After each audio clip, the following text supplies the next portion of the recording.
TDP workshop ఇవాళ జరుగుతుంది. TDP వర్క్షాప్లో ప్రధానంగా ఏంటంటే ఎన్నికల కార్యాచరణకు సంబంధించి చంద్రబాబు దిశానిర్దేశం చేయనున్నారు.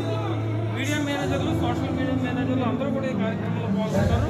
ఇక్కడ పార్లమెంటు నియోజకవర్గాల వారిగా విజయవాడ పార్లమెంట్ కావచ్చు, శ్రీకాకుళం పార్లమెంటు నియోజకవర్గాల వారిగా కూడా ఇక్కడ ఏర్పాటు చేయడం జరిగింది. అందులో భాగంగానే ఇందులో ఇవాళ వర్క్షాప్ నిర్వహిస్తున్నారు. ఈ వర్క్షాప్లో ప్రధానంగా ఏంటంటే ఎన్నికల నామినేషన్ దాఖలకు సంబంధించి ఎలాంటి చర్యలు తీసుకోవాలి, నామినేషన్ విషయంలో ఎలాంటి చర్యలు తీసుకొని సీనియర్ నేతలు ప్రధానంగా ఇక్కడికి వస్తున్న పరిస్థితి ఏర్పడింది. ఇక్కడ ఎన్నికల కార్యాచరణ అమలుకు సంబంధించి కూడా ప్రధానంగా ఎలాంటి నిర్ణయాలు తీసుకోవాలనే దాని మీద కూడా ఈ వర్క్షాప్ నిర్వహిస్తున్నారు. చంద్రబాబు దిశానిర్దేశం చేయడంతో పాటు టెక్నికల్గా, లీగల్గా ఎలాంటి ఇబ్బందులు లేకుండా చేయడం కోసం ఇక్కడ ఈ వర్క్షాప్ నిర్వహించడం జరిగింది. మధ్యాహ్నం 3 గంటల వరకు కూడా ఈ వర్క్షాప్ ప్రధానంగా ఉండే అవకాశం కనిపిస్తుంది.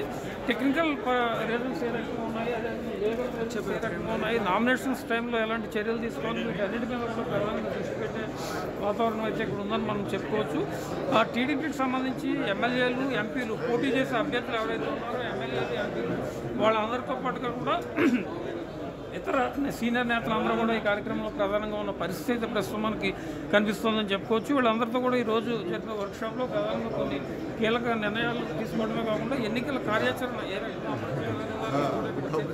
పరిస్థితి మనకి కనిపిస్తుందని చెప్పుకోవచ్చు. దానికి సంబంధించి ఇక్కడ ఏర్పాటు చేసిన పరిస్థితి అయితే మనకి ఉందని చెప్పుకోవచ్చు. పార్టీ సీనియర్ నేతలందరూ కూడా ఇక్కడ పాల్గొంటున్నారు. ప్రధానంగా ఈ కార్యక్రమంలో ఎన్నికల కార్యాచరణ అమలు చేయటం, ఎన్నికల కార్యాచరణలో నిర్దిష్టంగా ఏం చేయాలనే దాని మీద చేయటం, వీటన్నిటి మీద దృష్టి పెట్టిన పరిస్థితి మనకి కనిపిస్తుందని చెప్పుకోవచ్చు. అయితే సీనియర్ నేతలు అది గ్రీన్ మీట్ రావడం, దానికి సంబంధించి ప్రధానంగా ఏం చేయాలనే దాని మీద ఒక కార్యాచరణ చేసే అవకాశం అయితే ఇక్కడ కనిపిస్తుంది. నామినేషన్ దాఖలకు సంబంధించి ఎలాంటి చర్యలు తీసుకోవాలి ఏంటి అనే దాని మీద కూడా కొన్ని కీలక నిర్ణయాలు, అదేవిధంగా టెక్నికల్గా నామినేషన్కి సంబంధించి ఎలాంటి ఇబ్బందులు లేకుండా టెక్నికల్ నిర్ణయాలు తీసుకోవడం మీద కూడా ప్రధానంగా దృష్టి పెట్టిన పరిస్థితి అయితే మనకి కనిపిస్తుందని చెప్పవచ్చు. అయితే ఇక్కడ ఒక కీలక విషయం ఏంటంటే చంద్రబాబు దిశానిర్దేశం చేయడంతో పాటు ఎన్నికల్లో అమలు చేయాల్సిన కార్యక్రమాలు ఏ రకంగా ఉంటాయి, అమలు చేయడంలో ఉన్న ప్రధాన ఇబ్బందులు ఏ రకంగా ఉంటాయి, టెక్నికల్గా అన్నీ కూడా ఈ వర్క్షాప్లో ప్రధానంగా చెప్పే పరిస్థితి అయితే మనకి కనిపిస్తుందని చెప్పుకోవచ్చు. అయితే అందులో భాగంగానే ప్రధానంగా ఈ వర్క్షాప్ ఏర్పాటు చేస్తున్న పరిస్థితి మనకి కనిపిస్తుంది. ఇది ఇక్కడ వర్క్షాప్కి సంబంధించిన తాజా పరిస్థితి. కెమెరా పర్సన్ శ్రీనివాస్తో ప్రసన్న, న్యూస్ 360 అమరావతి.